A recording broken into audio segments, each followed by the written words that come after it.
donde, bueno, queremos entrar en el libro de los Hechos. Hechos capítulo 8. ¿Lo pudiste leer? Sí. A última hora, pero A última hora, pero lo pude leer.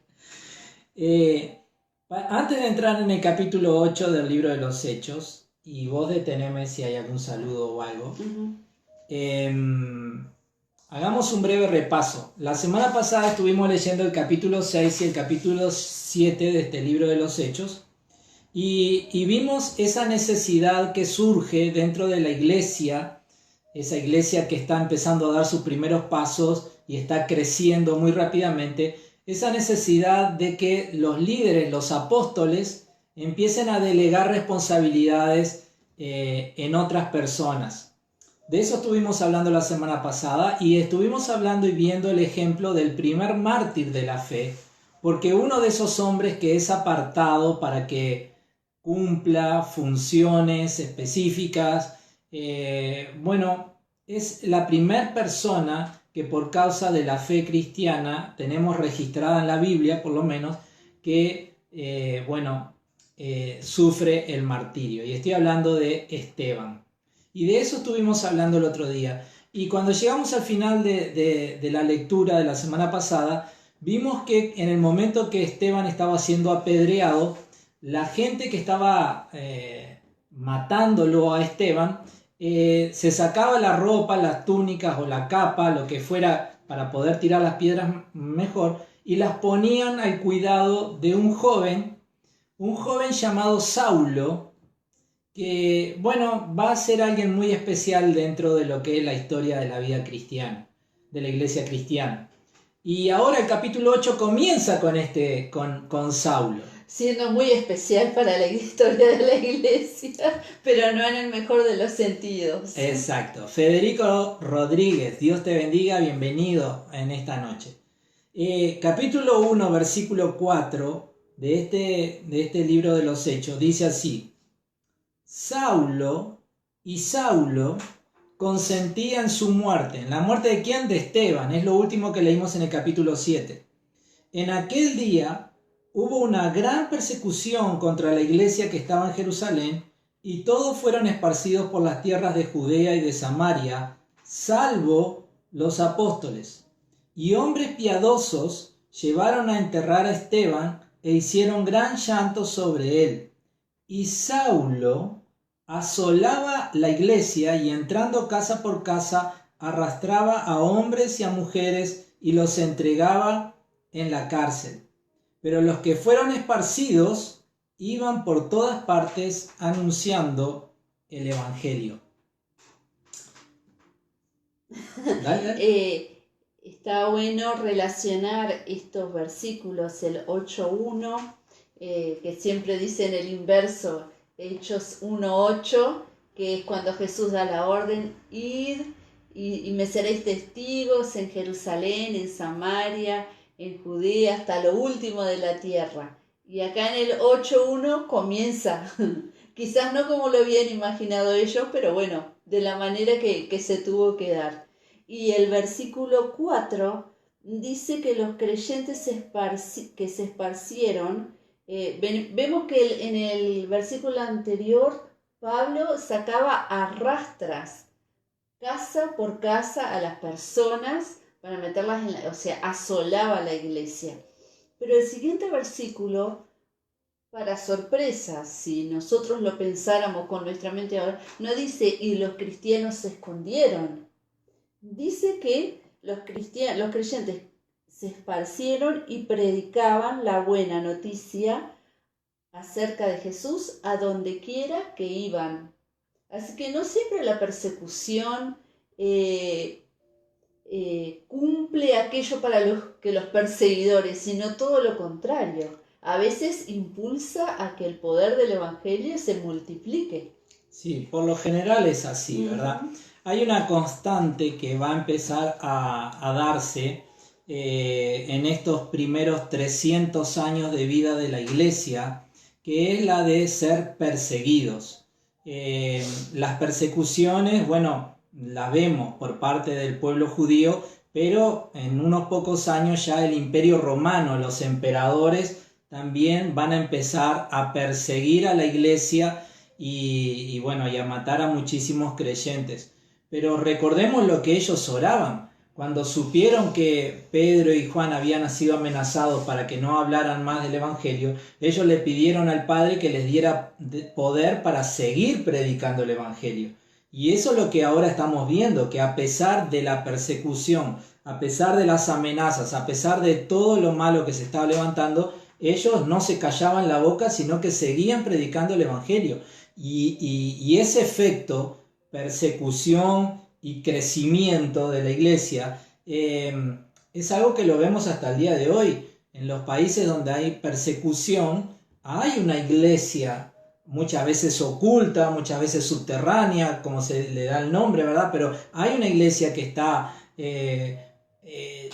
predicando, llevando a las personas a los pies de Cristo, bautizando, y bueno, hace muchos, yo no sé qué tan verídico será esto, pero hace muchos años escuchaba el testimonio de alguien que estuvo en uno de estos países perseguidos y decía que hablando con alguien del lugar, le decía, bueno, voy a estar orando para que cese esta persecución.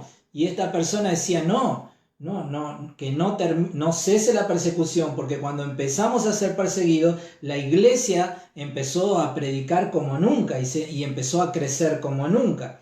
Entonces, vemos que hay una visión totalmente diferente de lo que nosotros, desde la tranquilidad de nuestros hogares, podemos tener en cuanto a esta relación de la fe y las persecuciones. Uh-huh.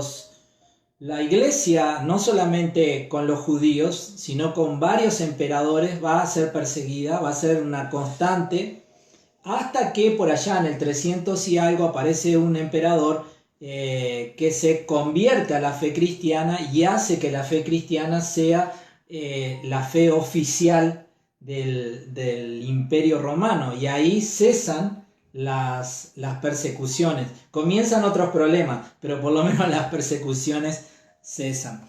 Y en estos primeros versículos que leemos, no solamente estamos viendo esta realidad de las persecuciones, sino que vemos esta figura, este personaje que, bueno, él estaba enceguecido, Saulo.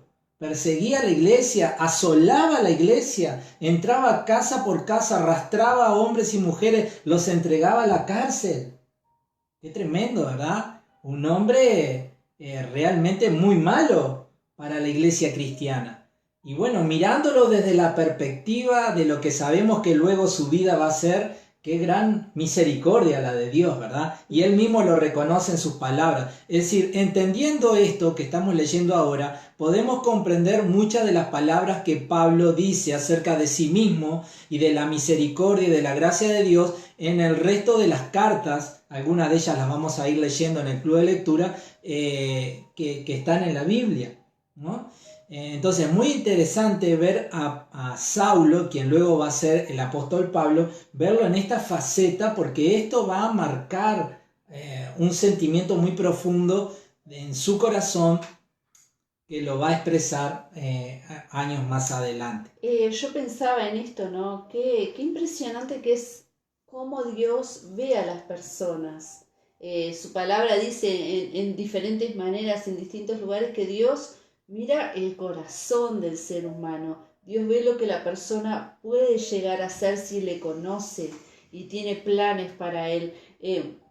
No creo que si nosotros conociéramos en este momento a alguien que nos hiciera la vida imposible, que nos persiguiera, nos llevara presos, nos torturara, pensáramos, qué buen siervo de Dios podría ser esta persona. Sin embargo, Dios lo llamó porque sabía que él tenía un corazón que le iba a amar y que le iba a servir, ¿no? Así que bueno, no hay que prejuzgar a las personas, hay que dejar que Dios obre lo que él quiere obrar. Impresionante. Y bueno, recordemos, la iglesia estaba concentrada en la ciudad de Jerusalén y en las regiones alrededor, pero ahora comienza esta persecución por parte de los judíos contra la iglesia, y ahí los creyentes se expanden. Y mientras se van expandiendo, mientras van yendo a otros lugares, siguen predicando el Evangelio. Y es así que el Evangelio llega a la región contigua a a Judea, que es la de Samaria. Y ahí comienza un nuevo avivamiento entre un grupo de personas que no son 100% judíos, pero tampoco son un 100% gentiles, porque es una raza mezclada. Es algo que viene de muchos años atrás y es una mezcla de razas de otros pueblos y algunos judíos. Entonces el evangelio llega a ellos ahora y lo vemos a partir del versículo 5. Entonces Felipe, descendiendo a la ciudad de Samaria, les predicaba a Cristo, y la gente unánime escuchaba atentamente las cosas que decía Felipe, oyendo y viendo las señales que hacía. Porque de muchos que tenían espíritus inmundos salían estos dando grandes voces, y muchos paralíticos y cojos eran sanados. Así que había gran gozo en aquella ciudad. Pero había un hombre llamado Simón, que antes ejercía la magia en aquella ciudad y había engañado a la gente de Samaria, haciéndose pasar por algún grande. A este oían atentamente todos, desde el más pequeño hasta el más grande, diciendo: este es el gran poder de Dios. Y le estaban atentos, porque con sus artes mágicas les había engañado mucho tiempo. Pero cuando creyeron a Felipe, que anunciaba el evangelio del reino de Dios y el nombre de Jesucristo, se bautizaban hombres y mujeres. También creyó Simón mismo, y habiéndose bautizado, estaba siempre con Felipe, y viendo las señales y grandes milagros que se hacían, estaba atónito. Cuando los apóstoles que estaban en Jerusalén oyeron que Samaria había recibido la palabra de Dios, enviaron allá a Pedro y a Juan, los cuales, habiendo venido, oraron por ellos para que recibiesen el Espíritu Santo, porque aún no había descendido sobre ninguno de ellos, sino que solamente habían sido bautizados en el nombre de Jesús. Entonces les imponían las manos y recibían el Espíritu Santo. Bien, vemos cómo el Evangelio, nos acordamos lo que dijo Jesús, ¿verdad? Jerusalén, Judea, Samaria, seanme testigos en todos estos lugares y hasta lo último de la tierra. Y bueno, el testimonio de Jesús se consolidó en Jerusalén, se extendió por Judea y ahora estaba llegando a Samaria. Y ahí en esa región donde estaba esta raza de personas, que era una mezcla. Recordemos que los judíos, cuando iban de Judea a Galilea, que es la región del otro lado de Samaria, ellos evitaban entrar en Samaria. Por eso cuando Jesús va de camino de Jerusalén a Galilea y llega a un pozo de agua y era una mujer samaritana, y toda aquella sorpresa de un judío hablando con un samaritano, un hombre hablando con una mujer, vemos a Jesús tirando barreras sociales y de todo tipo, y bueno, tenía que ver con esta situación, ¿verdad? Los samaritanos, bueno, para los judíos eran gente de segunda clase, eran despreciables por causa de su origen. Pero Dios, que es grande en amor y en misericordia y no desprecia a nadie, también le da a los samaritanos la oportunidad de escuchar de Jesús y de salvarse a través de la fe en Cristo, y les da la oportunidad de vivir un segundo Pentecostés. Lo mismo que había sucedido en Jerusalén, ahora sucede en Samaria, esa manifestación del Espíritu Santo sobrenatural, y bueno, gloria a Dios por todo eso, ¿verdad? ¿Hay algo que quieras decir? ¿Algo que hayan comentado los hermanos? Además de saludos. Ora. Bueno, ahora, es hermoso ver cómo el Evangelio se va extendiendo y cómo las personas van escuchando de Jesús. Ahora, qué significativo es todo este relato acerca de este engañador, este hechicero, Simón, ¿verdad? Que era un hombre que, a la luz de lo que la Biblia nos dice, tenía engañada a toda la gente de la ciudad, desde los más chicos hasta los más grandes, los tenía engañados, ¿no? Y cómo eso me hacía pensar, cómo muchas veces hay este tipo de situaciones donde una ciudad, un pueblo, una región se encuentra bajo esa influencia de error, de engaño, y no logran darse cuenta de la verdad. Pero qué poderoso es el Evangelio, porque esta ciudad que estaba cegada fue alumbrada por el Evangelio y los ojos de las personas se abrieron. Y hasta el propio hechicero, inclusive Simón, hasta el propio Simón se convierte a la fe cristiana. Impresionante el poder del Evangelio, impresionante el poder de Cristo, impresionante el amor y la misericordia de Dios para con todos los hombres. Así que bueno, en esta llegada del Evangelio a Samaria, qué impactante este testimonio de que aún este hombre pudo salvarse. Y a continuación viene un suceso bastante interesante porque Pedro, Juan llegan a Samaria, empiezan a orar por la gente, hay un nuevo Pentecostés allí en esa ciudad y claro, él está mirando todo eso y seguro, él era un creyente nuevo. Las dinámicas de la vida espiritual de la iglesia, él no entendía nada. Y él ve todo aquello y dice, no, yo también lo quiero. Claro. Pero le hace un pedido a Pedro que, bueno, a Pedro lo partió al medio, ¿no? Versículo 18. Cuando vio Simón que por la imposición de las manos de los apóstoles se daba el Espíritu Santo, les ofreció dinero, diciendo, dadme también a mí este poder para que cualquiera a quien yo impusiere las manos reciba el Espíritu Santo. Entonces Pedro le dijo, tu dinero perezca contigo, porque has pensado que el don de Dios se obtiene con dinero. No tienes tú parte ni suerte en este asunto, porque tu corazón no es recto delante de Dios. Arrepiéntete pues de esta tu maldad y ruega a Dios si quizás te sea perdonado el pensamiento de tu corazón, porque en hiel de amargura y en prisión de maldad veo que estás. Respondiendo entonces Simón dijo, rogad vosotros por mí al Señor, para que nada de esto que habéis dicho venga sobre mí. Muchos cuestionan si realmente Simón se había convertido o no en base a lo que él estaba preguntando. Lo cierto es que no fue una pregunta feliz la que él hizo o la acción que él tomó. Los dones no se compran. Los dones los da Dios. Los llamados los da Dios. La autoridad la da Dios. Todo lo que uno es o pueda llegar a ser y todo lo que uno hace y pueda llegar a hacer en el ministerio cristiano, en el servicio cristiano, es algo que da Dios, es algo que viene de Dios. No es que yo puedo comprarlo, no es que yo quiero tenerlo, no es que puedo ganarme la amistad de alguien y de esa manera yo puedo empezar a hacer cosas. No. Es Dios quien llama, es Dios quien capacita, es Dios quien envía.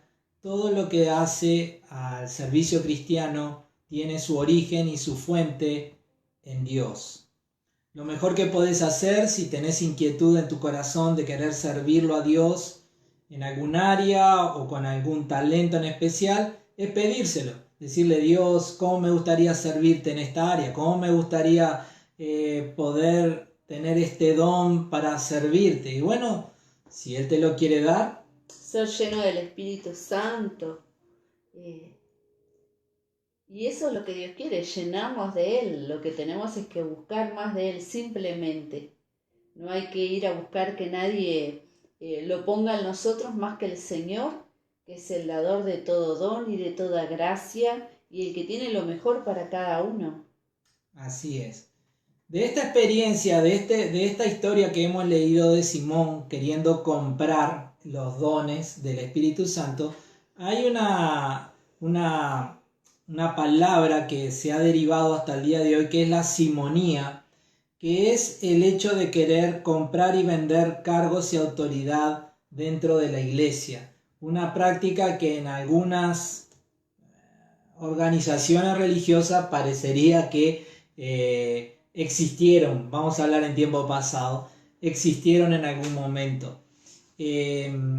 Algo parecido a esto de querer comprar y vender cosas que solo Dios puede dar fue lo que motivó a Lutero a las 95 tesis y al movimiento de la Reforma, por lo menos allí en Alemania, porque en aquel tiempo había una práctica donde se compraba el perdón de los pecados a través de dinero. Aún si uno ya había muerto, uno podía comprarlo, el perdón de los pecados a través de dinero.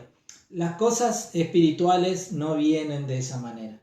El perdón viene a través de la fe en Cristo, del arrepentimiento, los dones los da Dios, los llamados los hace Dios. No podemos comprar y vender nada. No hay ningún representante ni concesionario de los dones del Señor, así que directamente con Él. Exacto. Y qué importante es esta dinámica del arrepentimiento. En poco tiempo vemos que Simón tiene dos oportunidades de arrepentimiento. Una para salvación a través de la fe en Cristo y ahora esta oportunidad de arrepentirse por algo que estaba haciendo mal, porque no lo entendía, porque bueno, lo que fuera.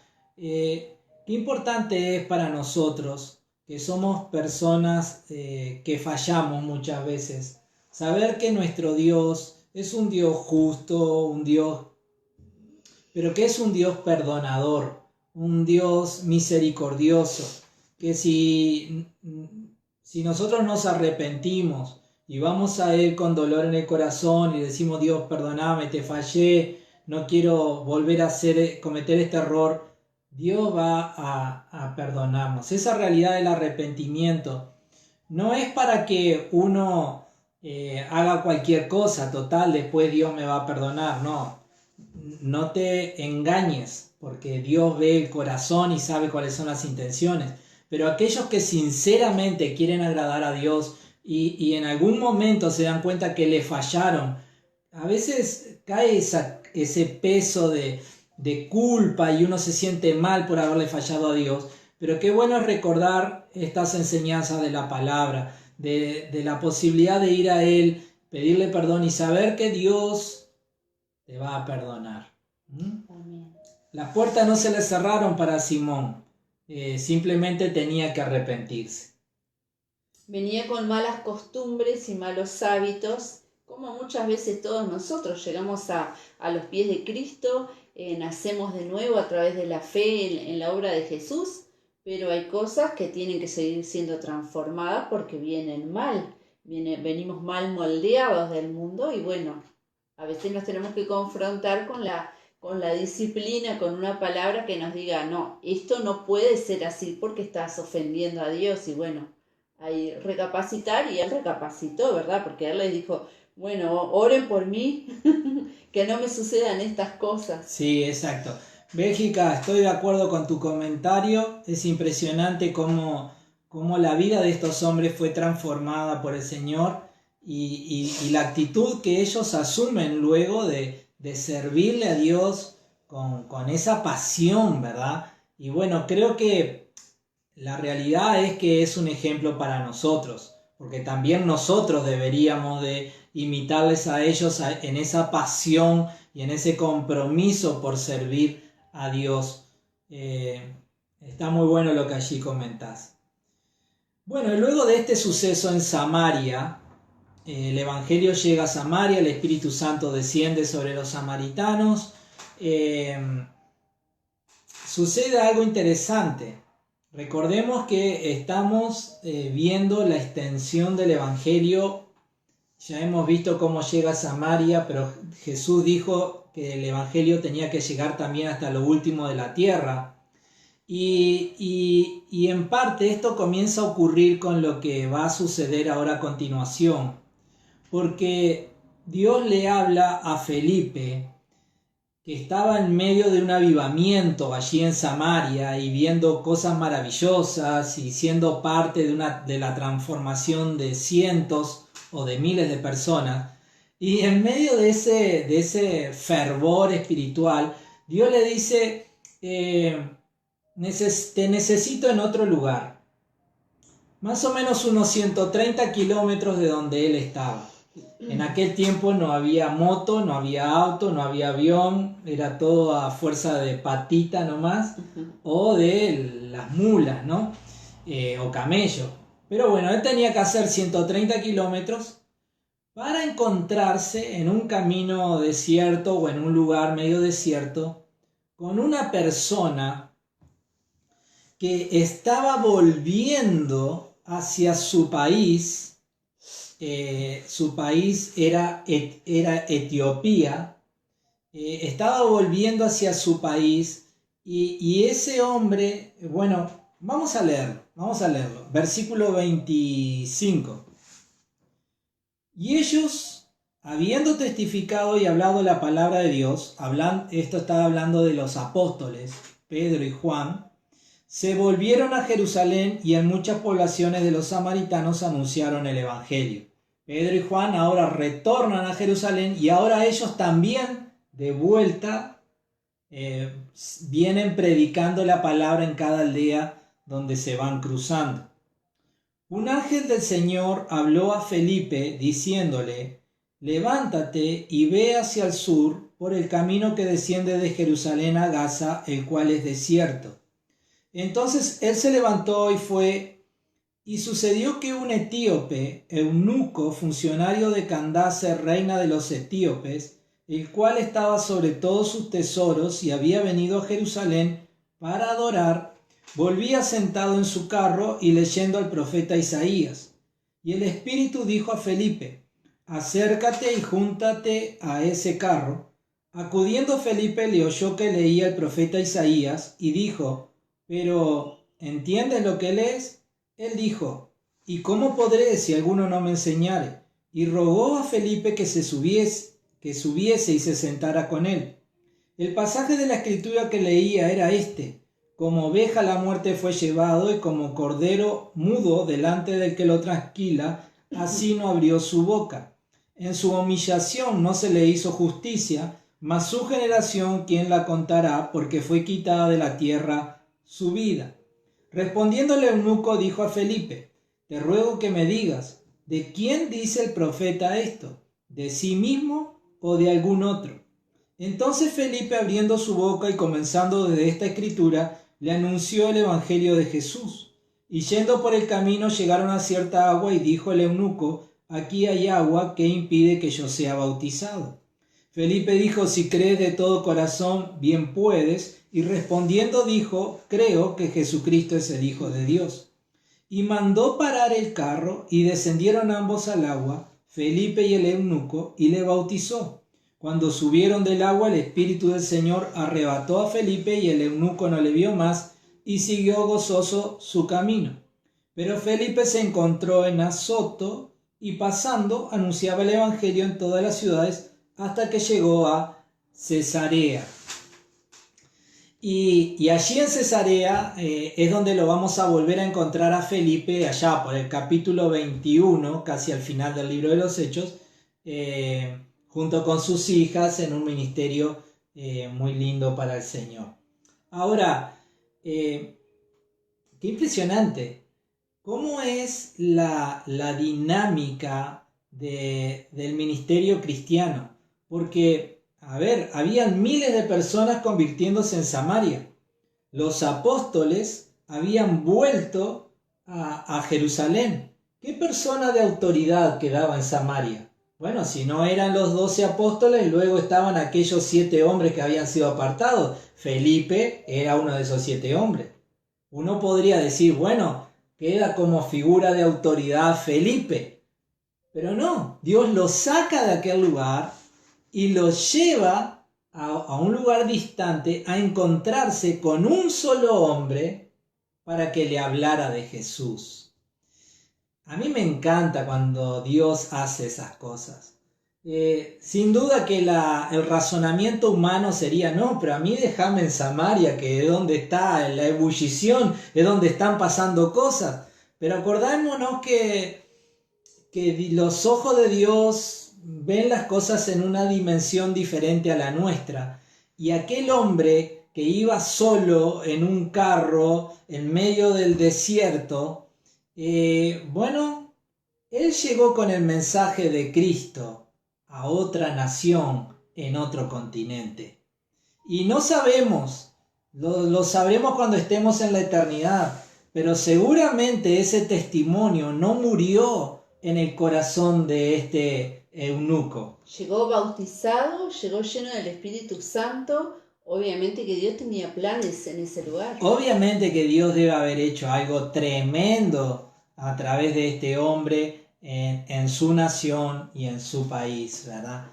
Entonces, qué interesante es para nosotros los que queremos servir a Dios, tener esta capacidad de sensibilidad a la voz de Dios y entender que muchas veces nuestro razonamiento nos puede estar jugando una mala pasada. Mejor confiar en que Dios sabe lo que está haciendo y si Él quiere mover las piezas y llevar de un lado para el otro, bueno, lo mejor que podemos hacer es, Señor, acá estoy, úsame conforme tu voluntad.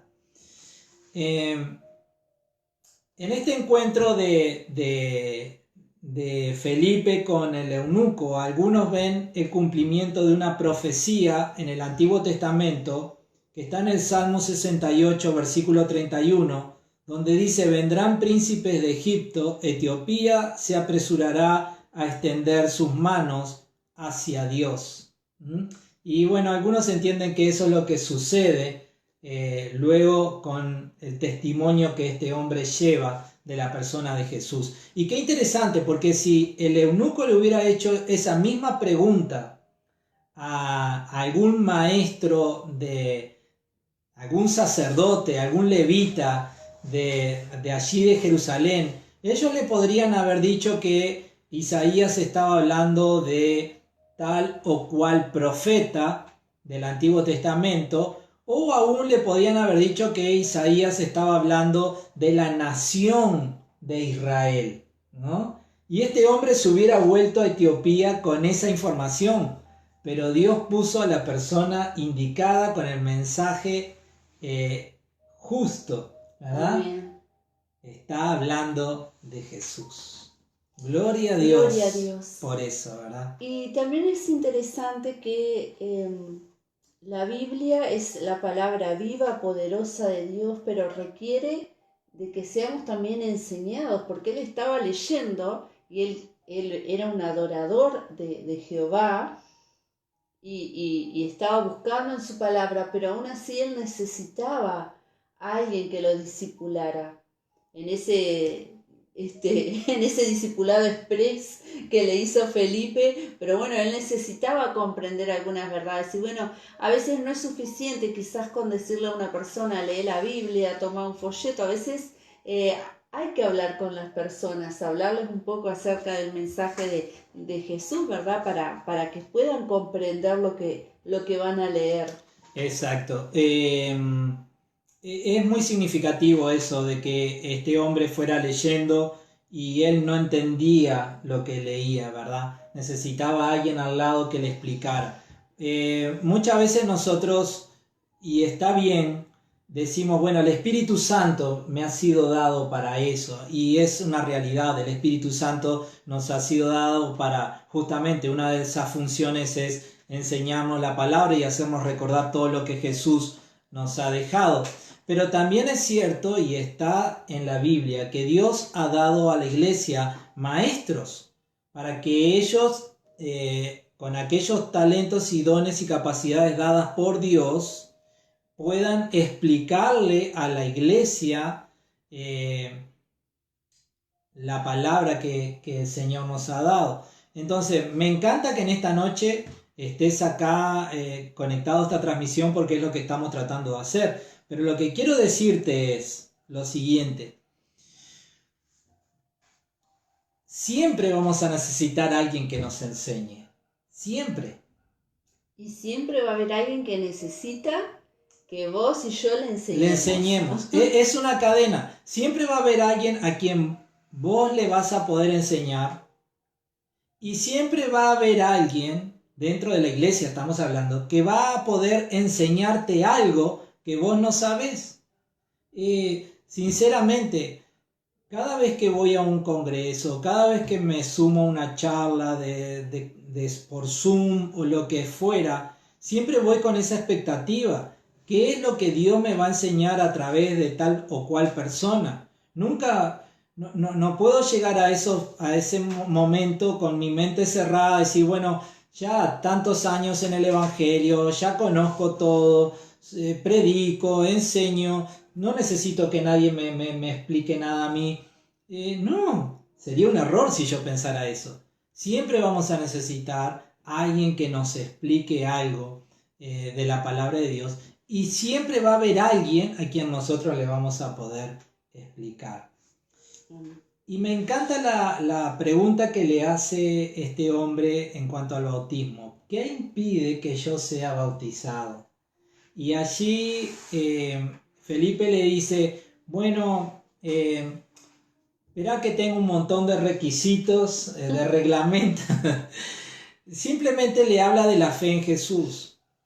Y digo esto porque a veces está bien, y nosotros lo hemos hecho en alguna oportunidad y en alguna oportunidad no lo hemos hecho. Pero a veces las personas que quieren dar este paso del bautismo, a veces les imponemos una carga, una exigencia, que yo no sé si a veces estamos haciendo bien. Tenemos que ser cuidadosos. A la luz de este encuentro de Felipe y el eunuco, la fe fue todo lo que este hombre necesitaba para bautizarse. En cuanto al bautismo, podemos ver también al carcelero que creyó cuando estaban Pablo y Silas en la cárcel. Él y su familia se bautizaron en esa noche, creyeron y se bautizaron. No quiere decir que ya eran perfectos, que ya habían arreglado todo, pero bueno, creyeron en Jesús y querían bautizarse. Y vemos que la iglesia practicaba eso, la fe sumada al bautismo como paso de he tomado una decisión. Así mismo es. Muy bien, y hemos llegado al final. El Evangelio, vimos en los primeros versículos esto que va a transformarse en una constante, que son las persecuciones sobre la iglesia. Vimos ese personaje que va a tomar una posición muy importante en los próximos capítulos, que es el de Saulo. Y vimos cómo el Evangelio, cómo los creyentes en esta expansión fueron predicando el Evangelio, y el Evangelio llega a Samaria, el Evangelio llega a Etiopía y seguirá llegando a muchas otras naciones, y al día de hoy necesita seguir llegando a muchas etnias y grupos de personas que no han escuchado de Jesucristo, ¿no? Y bueno, luego todas aquellas cositas que fuimos hablando en el camino. ¿Algo más que quieras agregar? ¿No? Sí, allí como dice Juan Carlos, hasta el más nuevito puede enseñar algo, ¿verdad? Hay que tengamos cuidado, ¿no? Es decir, todo en su justa medida. Hay cosas que bueno, tienen que ser delegadas a los maestros que tenemos en la iglesia, ¿verdad? Pero bueno, sí, es cierto. Siempre hay algo que podemos explicar a otra persona, ¿no? Bueno, vamos a orar por lo que hemos hablado, y espero que todo lo que hemos compartido pueda ser fructífero para tu crecimiento cristiano. La iglesia, vemos en este capítulo cómo se está expandiendo, lo seguirá haciendo. Vemos ese papel de los apóstoles, ¿no? Yo siempre recuerdo lo que Jesús le dijo a Pedro: a ti te daré la llave, ¿verdad? Y creo que es significativo que sea a través del ministerio de Pedro que el Espíritu Santo desciende sobre los samaritanos. Es significativo que luego sea Pedro el que le predica al primer gentil, ¿verdad? Porque los samaritanos son una raza mezclada, una raza intermedia entre los judíos y los gentiles. Unos capítulos más adelante vamos a ver que el evangelio llega a los gentiles. Cornelio y su familia. ¿Y quién es el que le predica? Pedro. ¿Y qué es lo que sucede en esa casa? El Espíritu Santo desciende sobre ellos también. Entonces creo que es significativo aquellas palabras de Jesús en cuanto al ministerio de Pedro, ¿no? Pero bueno, muy bien. Oremos. Padre, te damos gracias, Señor, por permitirnos meditar en tu palabra. Señor, nos gozamos, Señor, y glorificamos tu nombre, Padre, al ver cómo el Evangelio se extendió, Señor, a Samaria, a Etiopía, Señor, y sabemos que lo seguirá haciendo, pero también sabemos que aún hoy hay etnias, grupos de personas que necesitan escuchar de Jesús. Padre eterno, te rogamos que tú nos des denuedo a la iglesia, que tú pongas pasión a nuestro corazón, que no sea que a través de una persecución, sino que por un llamado podamos ir, Señor, y predicar de Cristo en aquellos lugares donde aún no le han escuchado. Y Señor, gloria a tu nombre por tu misericordia, porque aún un hechicero tuvo oportunidad de salvación, y tantos hombres y tantas mujeres, Señor, que habían sido despreciados, hechos a un lado por los judíos, Señor, ahora estaban teniendo esta oportunidad de encontrarse contigo a través de la fe en Cristo. Gloria a ti, Padre Santo, por esa oportunidad de salvación que tú sigues dando a todos los hombres. Padre, que esta palabra tú la hagas prosperar en nuestros corazones, que aún en nuestros sueños tú sigas hablándonos y enseñándonos. Te lo pido en el nombre poderoso de Jesús. Gloria a ti, Jesús. Amén, Señor. Aleluya, Señor. Amén. Amén. Gracias, Padre. Dios te bendiga ricamente. Gracias por haber estado en esta hora conectado a esta transmisión. Si Dios quiere, el próximo sábado vamos a estar en el templo teniendo esta reunión para matrimonios, la cual te invitamos y nos encantaría que pudieras ser parte de ello. Y el domingo a las 11 de la mañana vamos a estar reuniéndonos para adorar a Dios, y ahí vas a poder estar en el templo, y si no estás en Tacuarembó, vas a poder verlo a través de la transmisión. ¿Está bien? ¿Algo Amén. más? Te animamos a que puedas estar en contacto a través del grupo de Facebook de la iglesia. Allí continuamente se están subiendo versículos que edifican, testimonios, información muchas veces de la vida de la iglesia. Así que te animamos a que puedas acercarte a través de las redes sociales. No te aísles. Y si necesitas hablar conmigo como pastor o con mi esposa de una manera privada, nos podés contactar, estamos a las órdenes, no hay ningún tipo de problema. Nos podés mandar un mensaje a través de Facebook o a través de WhatsApp. Te vamos a estar recibiendo sin ningún inconveniente. Un abrazo grande, Dios te bendiga, que tengas un buen descanso, y bueno, nos vemos pronto si el Señor lo permite. Amén. Dios les bendiga.